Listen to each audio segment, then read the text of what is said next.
speaker, Salim Ali. Salim is a frequent speaker on blockchain and its impact on the entrepreneur application stack. He's the former global VP of SAP. Now, he's the CEO and co-founder of Loyakk.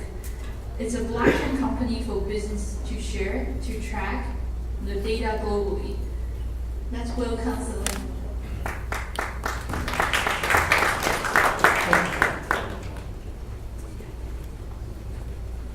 Good afternoon.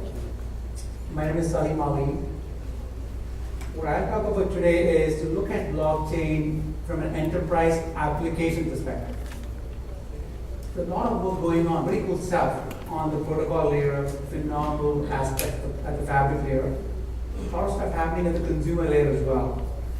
I'll spend a little bit of time talking about how we're looking at blockchain to build an enterprise-grade application for business to use. That's the lens we're put on.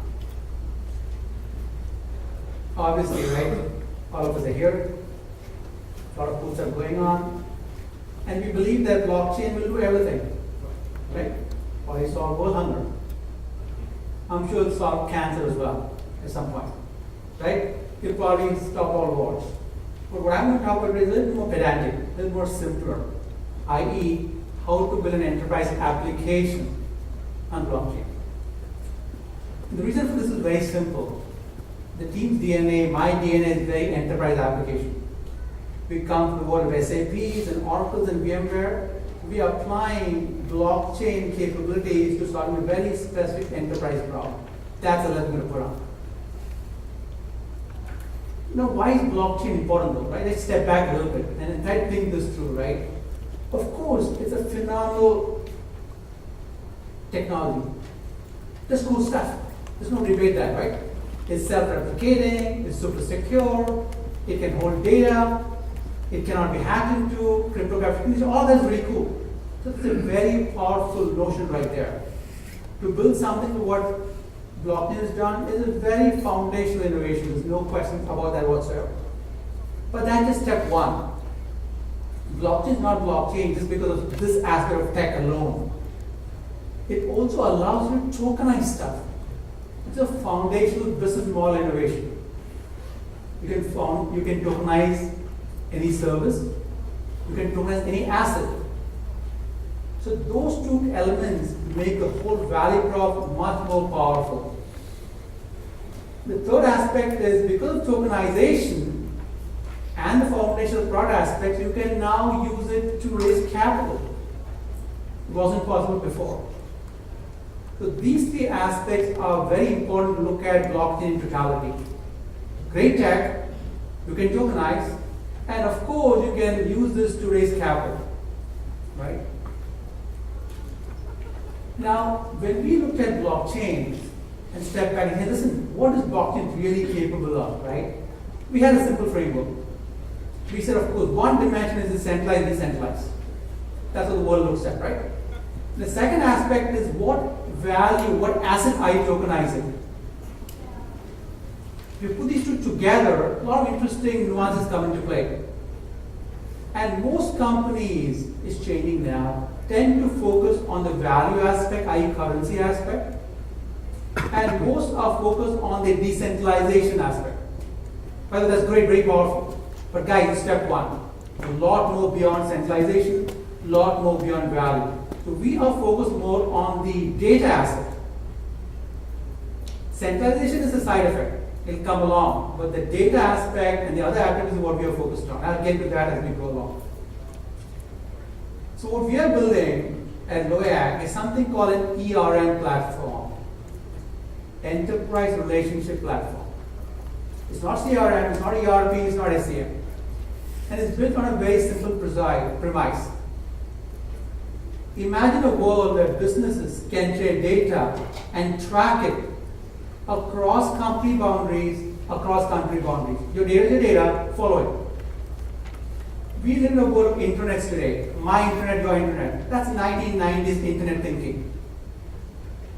Put a blockchain fabric, the whole model breaks down. So that's what we're trying to build. And why is it important? It's very simple. Any enterprise today shares data with their partners on a daily basis. all kinds of partners, channel, franchises, vendors, all stripes, if you will. And once data leaves their firewall, they're blind. They don't know what's happening. And as a result, huge implications on data leaks. Samsung S9, S10 data leaks, we know that. HBO's Game of Thrones movie leaks, we know that. A lot of commercial disputes happen as well. My version of truth was your version of truth. Companies spend 4 basis points in supply chain trying to reconcile my data and your data. Happens every day. And lastly, compliance. If you can't keep up to compliance with GDPR, protecting consumer data, the implication is 4% of global revenue, huge impact. So the need is there, the impact is huge. We've been talking to customers along the way, right? As we're building the platform and all of that. I'll give you 3 examples. I'll spend a minute on one example. There's a big company, the largest cybersecurity company in the valley, probably the world now. They get data from the customers for their security stack, the firewall data. They share that with the company. The company then shares their data with the partners who support the customer outside the company. So the bank, if the customer say, hey, come back and say, listen, can you tell me where my data is going? Guess what? The vendor can't tell them. It's downloaded to a laptop, it's put into box storage, it's sent to a third-party partner. Doing an audit is a fool's game. It's very tough to do. That's the reality today. Another customer, we're talking to Nissan, share data every day with multiple design partners across the globe. The CIO tells us, we cannot tell you at any given time where our data is gone. Just come. Zurich is the largest insurance company in the world. Similar need, similar concept, fundamental problem. And why is this, by the way? If you step back, why is this a problem? Simple, because data lives across public clouds, private clouds, and SaaS clouds, all over the map. There's no common fabric. If you don't have a common fabric, how can you track data? You don't even know where it's gone. That's a fundamental problem here. If you look at the enterprise stack, the way we look at it, right? Beyond the infra and the platform layer, fundamentally 3 classes of applications emerge from SAP, Oracle, sales and all. Transaction systems, engagement systems, and record systems. That's what they are. We are building a system of trust on top of that. They help you manage trust across people and data, and we're using blockchain to make that happen. So we are building an enterprise relationship management application that allows you to track data completely beyond firewalls, beyond your intranet, full auditability now. Every data, you know where it's going, who's consumed it.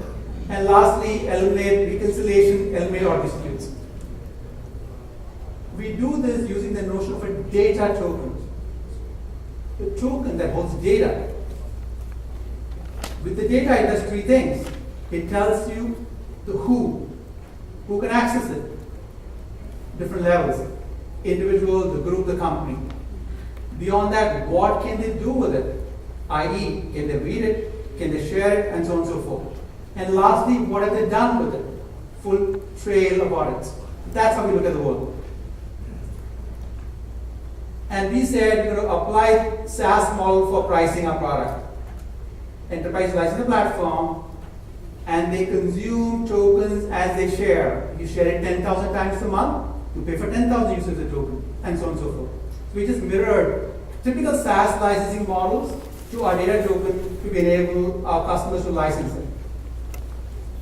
The team, I talked about a lot of people from SAP, Oracle, VMware, IBM, that's the data that we'll think about. I want to give you an example. I was in Beijing about 40 days back, and we're talking to a fairly large company there. I changed the name here for the lack of, for privacy reasons. And they have a very fundamental problem. They're saying we are in some lawsuit because we're not able to prove that the data we got from a partner They can go somewhere. We build a simple demo for them, right? Let's assume for the sake of dialogue, it's actually eating Shenzhen. It's not, but just go with that, right? They have a channel partner, they have a subsidiary, they have design teams all over the map. And today, data flows across all over the map. If they had the Loyakk platform, they would send data encapsulated within the Loyakk token.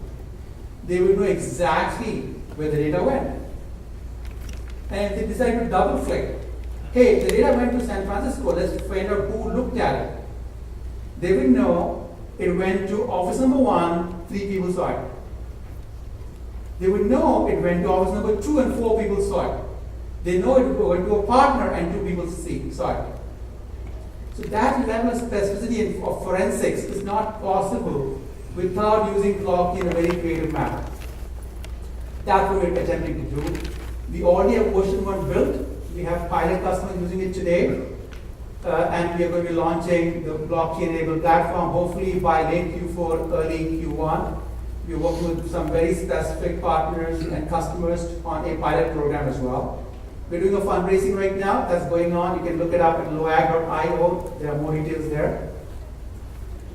If you have any questions, you can email me. I'll be here for another 10 more minutes if we can talk about it as well. But fundamental premise is very simple.